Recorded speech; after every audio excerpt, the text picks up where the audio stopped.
The Bible speaks of God's intervention in the issues of his people.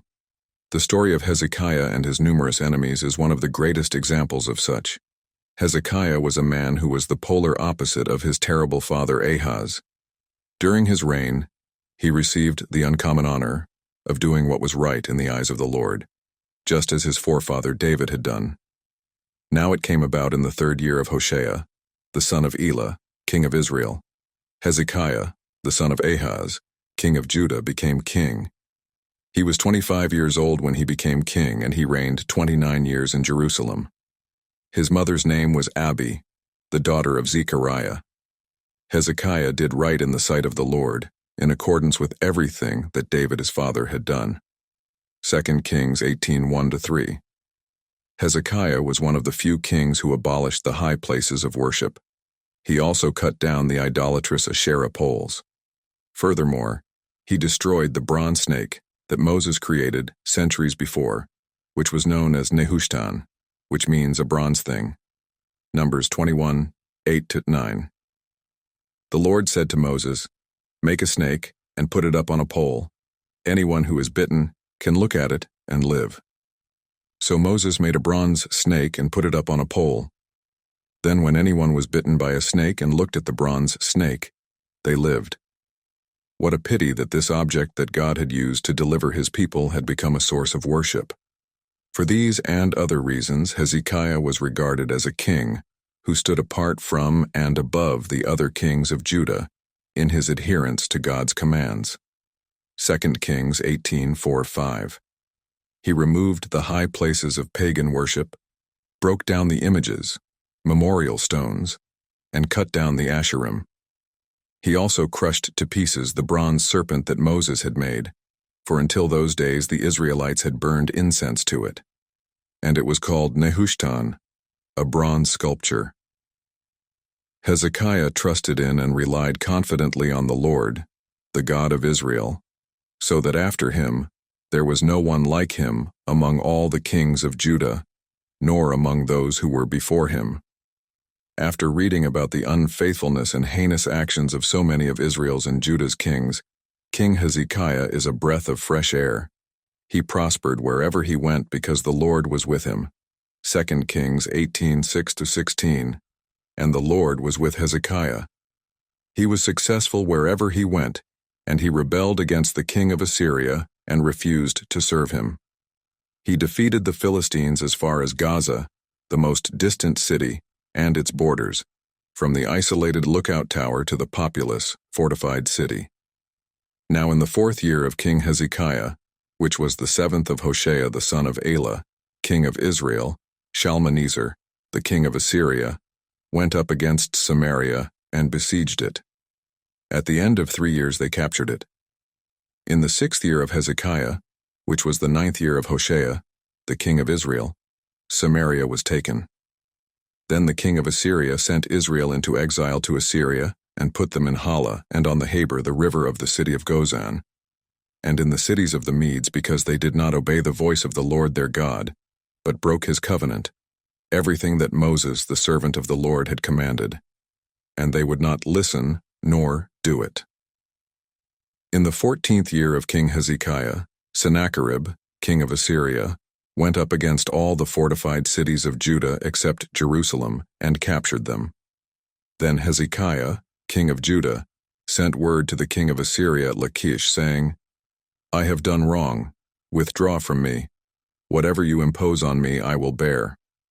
So the king of Assyria imposed on Hezekiah, king of Judah, a tribute tax of 300 talents of silver and 30 talents of gold.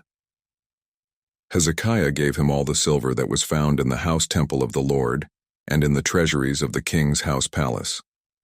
At that time, Hezekiah cut away the gold framework from the doors of the temple of the Lord and from the doorposts which he had overlaid, and gave it to the king of Assyria.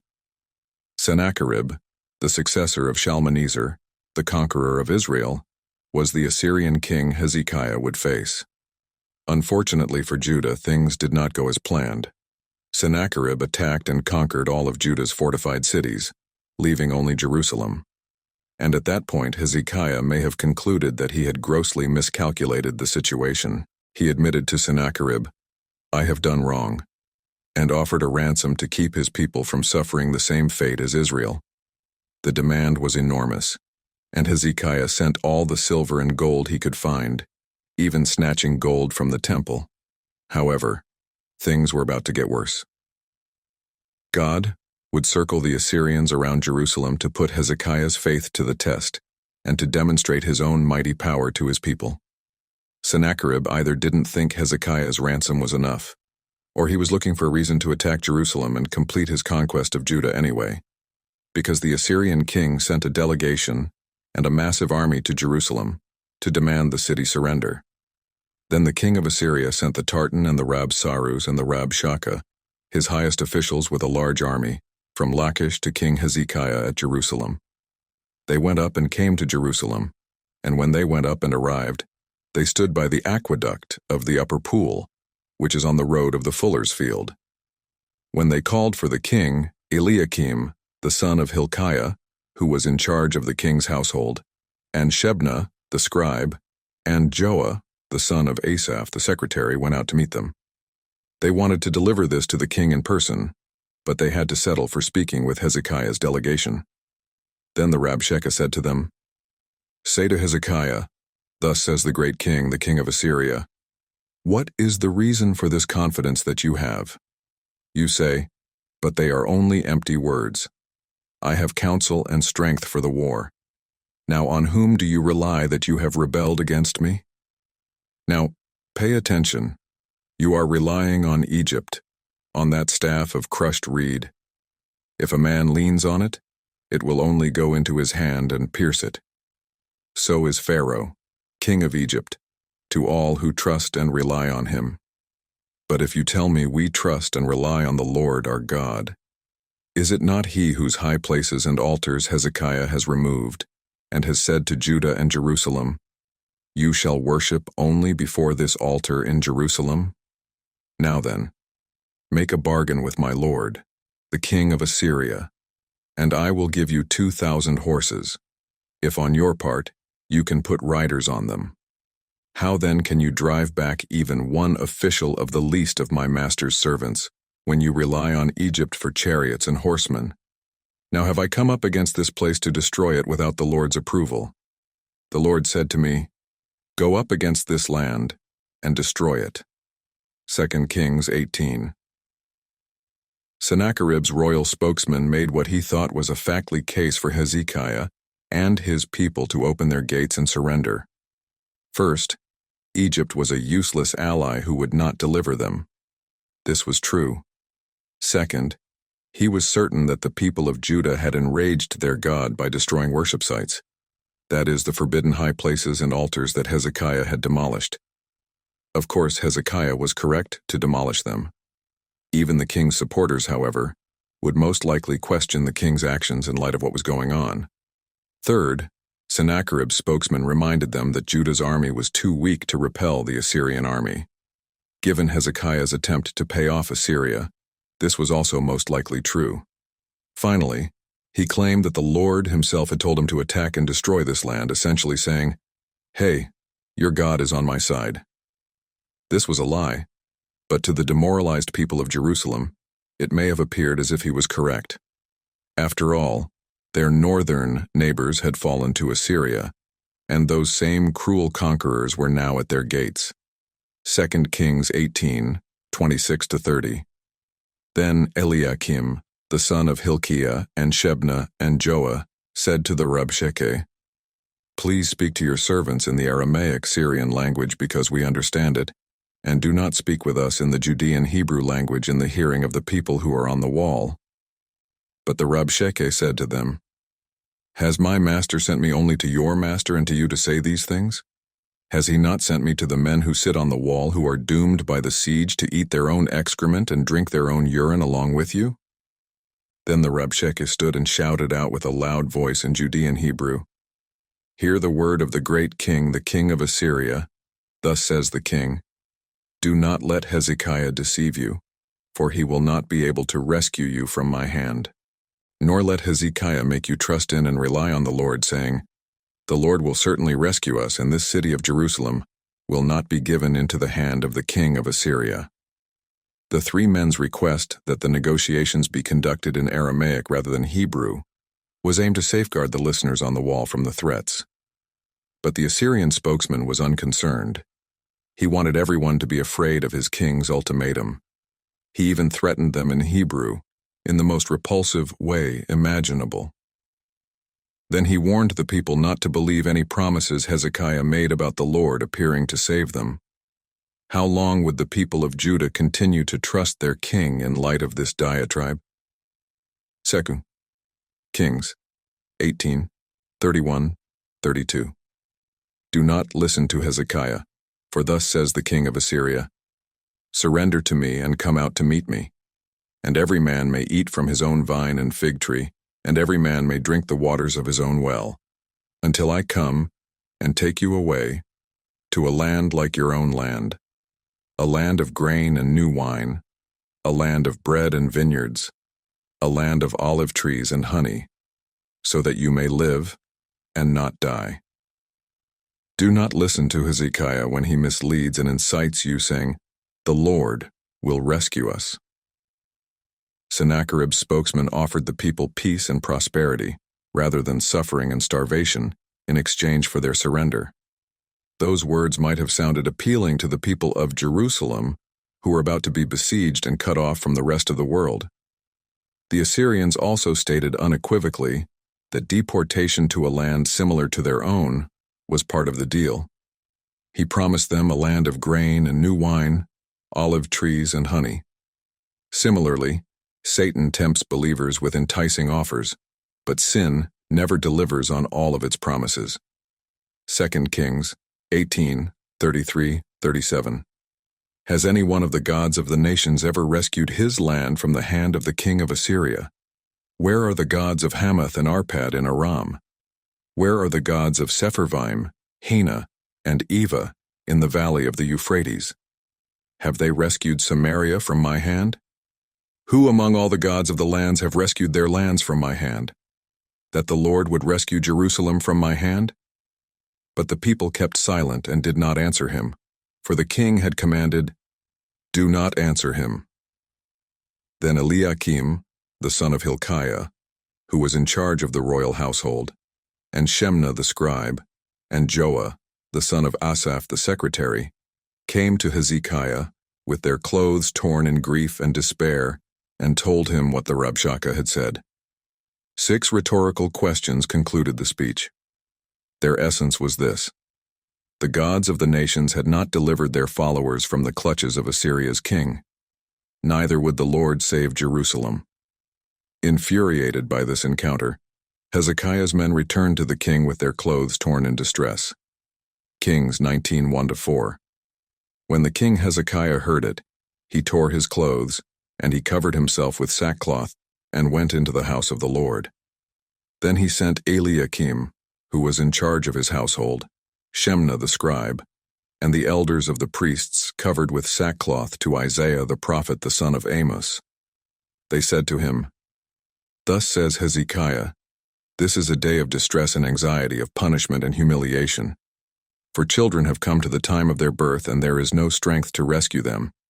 It may be that the Lord your God will hear all the words of the Rabshakeh, whom his master of the king of Assyria has sent to taunt and defy the living God, and will rebuke the words which the Lord your God has heard. So offer a prayer for the remnant of his people that is left in Judah.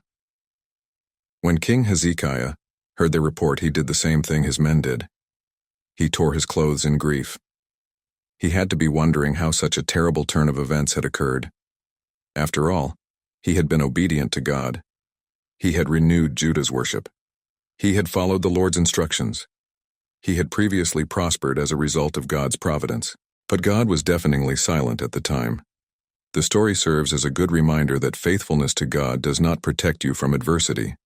It does, however, prepare you for those trials.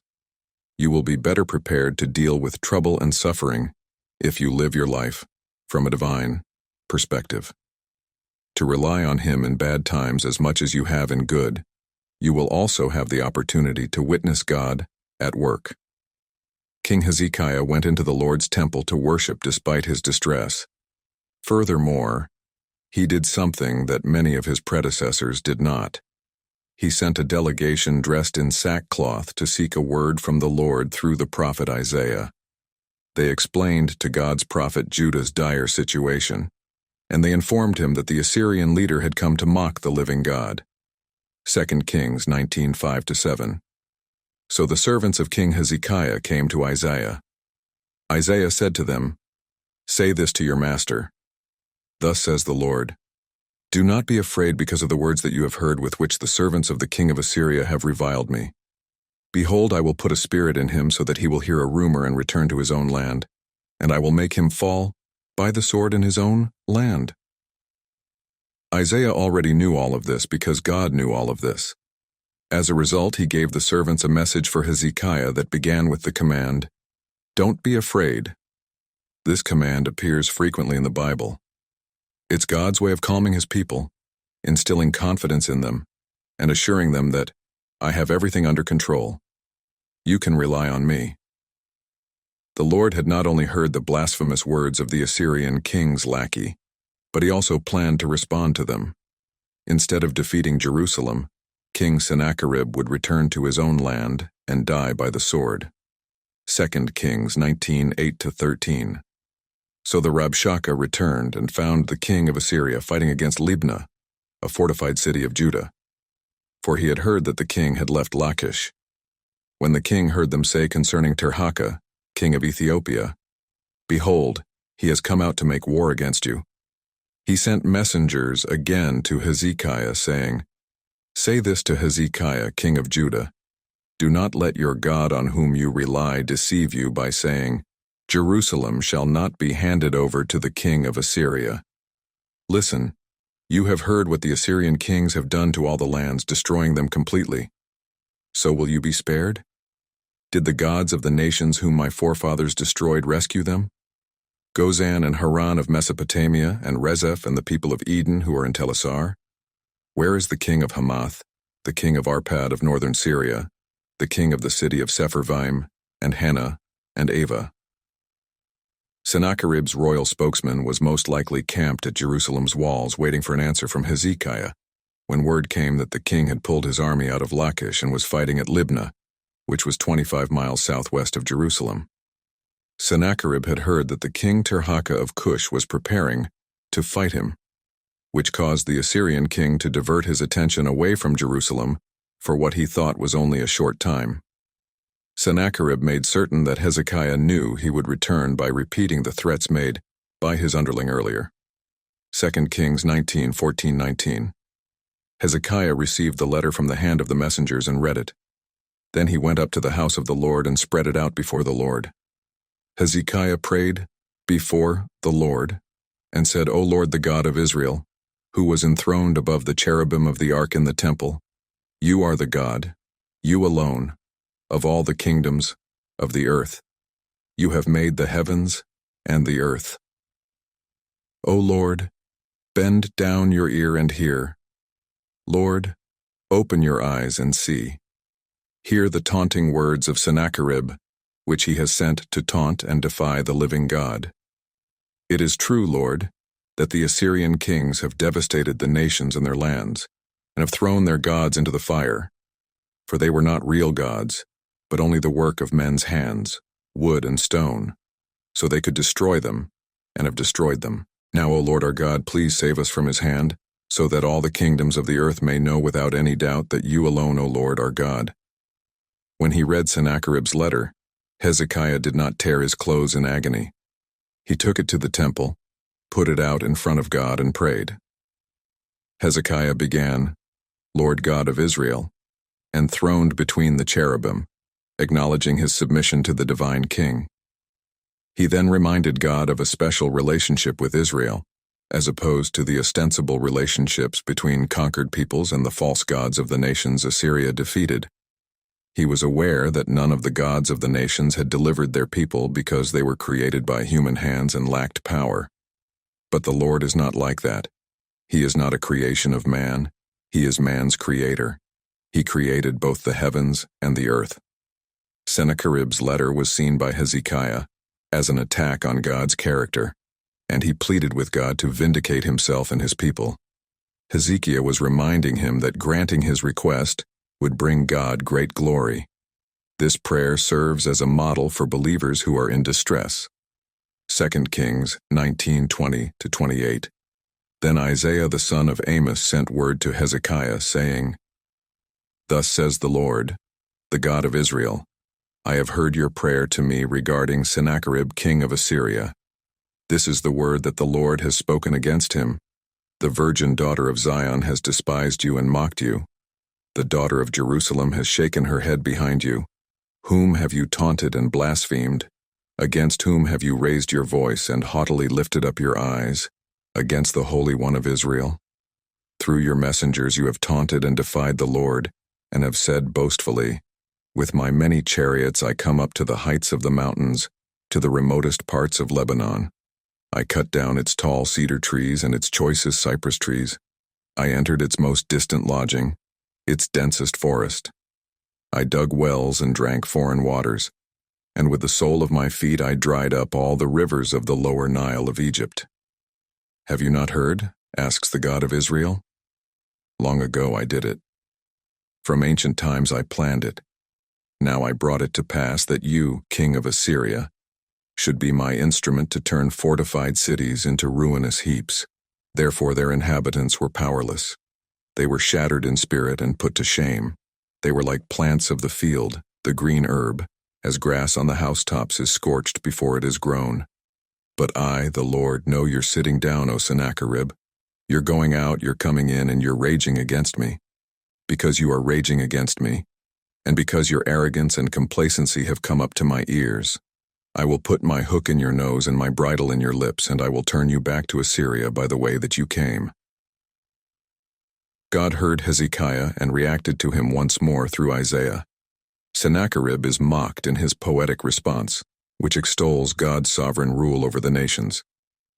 The Assyrian king had not only mocked Judah and her king, he had also mocked and blasphemed the Holy One of Israel.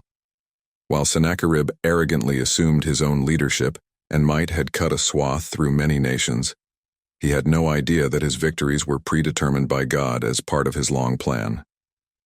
The Assyrian king was then just a pawn on God's kingdom chessboard. Sennacherib couldn't make a move or have a private thought that God wasn't aware of, including any rage directed at the Lord. Sennacherib, on the other hand, would discover how insignificant he was when God inserted his hook into his nose and dragged him back to Assyria. 2 Kings 19:29-31. Then this shall be the sign of the things to you, Hezekiah. This year you will eat what grows of itself, in the second year what springs up voluntarily, and in the third year sow and reap, plant vineyards and eat their fruit. The survivors who remain of the house of Judah will again take root downward and bear fruit upward. A remnant will go forth from Jerusalem, and a band of survivors from Mount Zion. The zeal of the Lord of hosts shall perform this. God spoke words of comfort to a king and his people who were facing an unavoidable siege and starvation. For fear of the Assyrians, the people of Jerusalem had been unable to go outside the walls to plant crops. But God's sign to Hezekiah was that the people of Jerusalem would eat harvest from seed that grew on its own for the next 2 years. They would be able to sow and reap, plant vineyards, and eat their fruit in the third year. Judah would not be destroyed. A remnant would survive, bear fruit, and leave the walls of Jerusalem because the Lord is zealous for his glory and his covenant people. 2 Kings 19:32-34. Therefore thus says the Lord concerning the king of Assyria, He will not come to this city Jerusalem, nor shoot an arrow there, nor will he come before it with a shield, nor throw up a siege ramp against it. By the way that he came, by the same way, he will return, and he will not come into the city, declares the Lord. For I will protect the city to save it, for my own sake, and for my servant David's sake. God would defend Jerusalem against Sennacherib. He would do it for my sake, and the sake of my servant David, he said. God would not let some inexperienced Assyrian king derail his plans.